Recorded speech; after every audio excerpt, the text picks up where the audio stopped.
ओम शांति। ब्रह्मा बाबा ने इतना जल्दी संपन्न और संपूर्ण स्थिति को कैसे प्राप्त किया। हम अक्सर बाबा की विशेषता सुनते हैं कि बाबा निश्चय बुद्धि और बेफिक्र बादशाह थे। तो जैसे ब्रह्मा बाप सदा निश्चय बुद्धि होने के कारण बेफिक्र बादशाह की स्थिति में रहे, किसी भी बात का फिक्र नहीं रहा। फिक्र होता है अप्राप्ति व कमी के कारण। जहाँ सर्व प्राप्तियाँ हैं, मास्टर सर्वशक्तिवान है, वहाँ फिक्र की कोई बात नहीं। तो ऐसे ब्रह्मा बाप समान निश्चय बुद्धि बन बेफिक्र बादशाह बनना है। निश्चय बुद्धि अर्थात किसी भी बात में क्वेश्चन मार्क का टेढ़ा रास्ता लेने की बजाय कल्याण की बिंदी लगाना और सदा निश्चिंत रहना। एक बल एक भरोसा, इसी आधार से नंबर 1 विजयी बनना, तब बेफिक्र रह सकते हैं। हर जवाबदारी संभालते हुए निश्चय के आधार पर सदा ऐसे समझो कि यह बाप की जिम्मेवारी है, मेरी नहीं है, मैं निमित्त हूँ।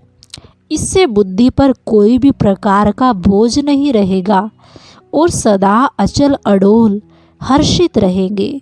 किसी भी परिस्थिति में सदा समर्थ संकल्प में रहना है। कोई भी किसी भी परिस्थिति में सदा समर्थ संकल्प में रहना है। सदा निश्चय रहे कि बाप हमारा रक्षक है, कल्याणकारी है। किसी भी बात में हमारा अकल्याण हो नहीं सकता। ऐसे निश्चय बुद्धि बनने से कभी भी व्यर्थ संकल्प व संशय नहीं आएगा। कल्याणकारी बाप में, स्वयं में और ड्रामा में पूरा निश्चय रखना है कि किसी भी बात में संकल्प मात्र भी ये संशय न आए कि यह होगा या नहीं होगा। कभी भी हमें किसी बात में ये संशय नहीं आए कि ये होगा या नहीं होगा। निश्चय बुद्धि को सदा यही उमंग रहता है कि हमारी विजय हुई पड़ी है। सदा यही नशा रखो कि विजय हमारा जन्म सिद्ध अधिकार है। तो बेफिक्र बादशाह रहेंगे। निश्चय बुद्धि का अर्थ सिर्फ यह नहीं है कि मैं शरीर नहीं आत्मा हूँ, लेकिन मैं कौन सी आत्मा हूँ यह स्वमान समय पर अनुभव हो।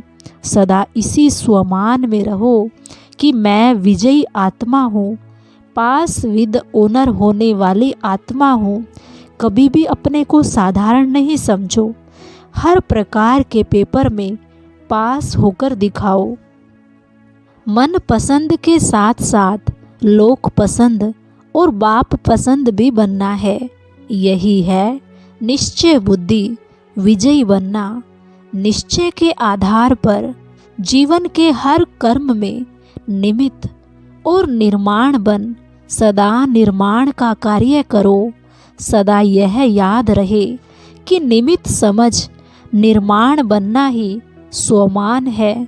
ऐसा समझने से स्वतः ही सर्व द्वारा मान मिलेगा।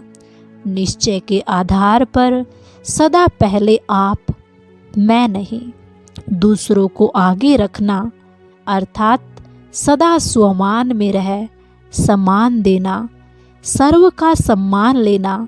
इससे स्वयं भी संतुष्ट रहेंगे और दूसरे भी संतुष्ट रहेंगे। संतुष्ट रहना और संतुष्ट करना ही प्रसन्नता व सफलता का आधार है।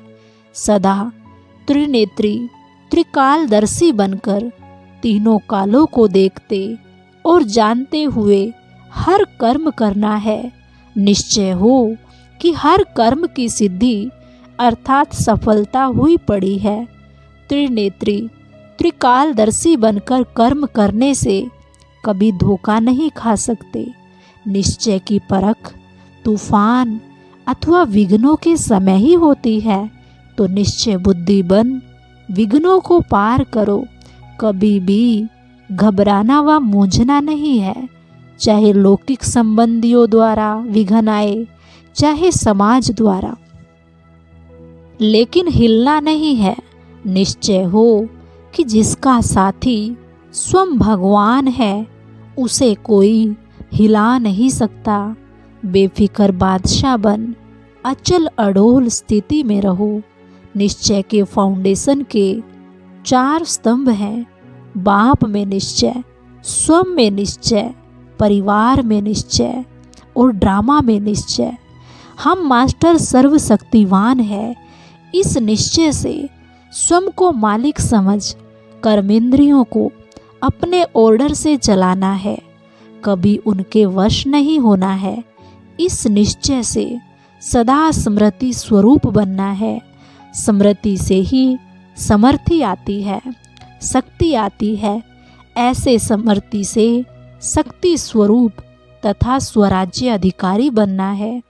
कैसा भी वायुमंडल हो, उसे देखकर या किसी के कहने से कभी अपने में अपने कर्म प्रति दुविधा न हो कि पता नहीं मैं राइट हूँ व रॉन्ग हूँ।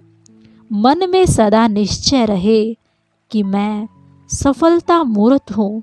सरकमस्टांसेज आग के समान होते भी सदा खुशी मौज का अनुभव हो।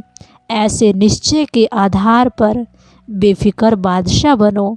सदा यह निश्चय हो कि स्वयं भगवान बाप मेरे साथ है, इसलिए बाप के आगे अक्षौणी सेना भी कुछ नहीं। जहाँ बाप है, वहाँ सारा संसार बाप में है। कभी जरा भी बेसहारे व अकेलेपन का संकल्प भी ना आए, कभी उदासी ना आए, अल्पकाल के हद वैराग्य की लहर ना आए। हर कार्य करते हुए, सामना करते हुए, सहयोगी बनते हुए बेहद के वैराग्य वृत्ति रहे। मैं कर्म योगी हूँ, करावनहार बाप है, मैं निमित्त करनहार हूँ। इस निश्चय से डबल लाइट अर्थात लाइट के ताजधारी बन बेफिक्र बादशाह बनो। जब ऐसे बेफिक्र बादशाह अर्थात राजा बनेंगे, तब माया जीत, कर्मेंद्रिय जीत, प्रकृति जीत बन सकेंगे। तो ऐसे हम निश्चय बुद्धि बन बेफिक्र बादशाह बन अपने लक्ष्य तक पहुंच सकते हैं। अच्छा, ओम शांति, ओम शांति।